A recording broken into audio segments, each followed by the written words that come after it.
Deputy President Cyril Ramaphosa has suggested that gross inequality in South Africa means it's high time for a minimum wage. He says submissions on the matter from business and labour will be presented in November. Ramaphosa was addressing representatives at the National Economic Development and Labour Council, known as Nedlac, in Joburg today. Nedlac, established in 1994 to bring together government, labour and business to discuss policy. It has appeared to lose relevance in recent years. But at the start of the annual summit today, the Deputy President gave the institution the thumbs up.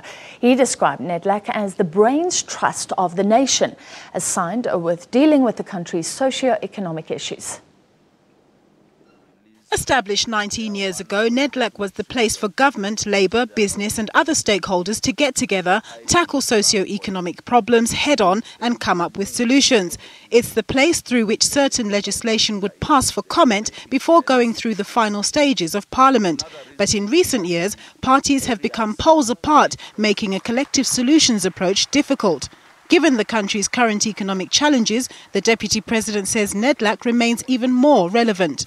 We are a structure that is meant to work together to foster economic growth and social development in our country.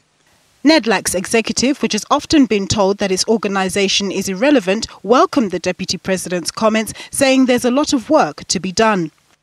Now, I'm very encouraged by what the Deputy President has said, and I think it confirms the message that we've been trying to put out for the last year or two. Certainly that, we've the relevance of institution waxes and wanes, but we're facing enormous challenges in 20 years into democracy.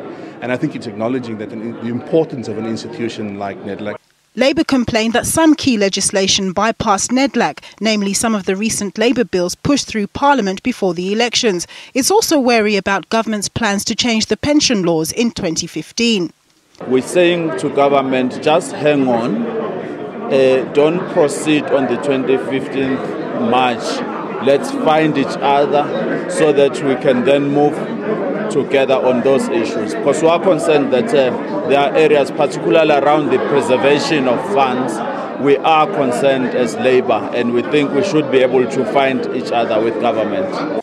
Ramaphosa received pockets of applause as he said South Africa now needed to pursue a national minimum wage, in part to address the problems of inequality and poverty. While Labour elements welcomed the approach, some argued that a fine balance would need to be struck.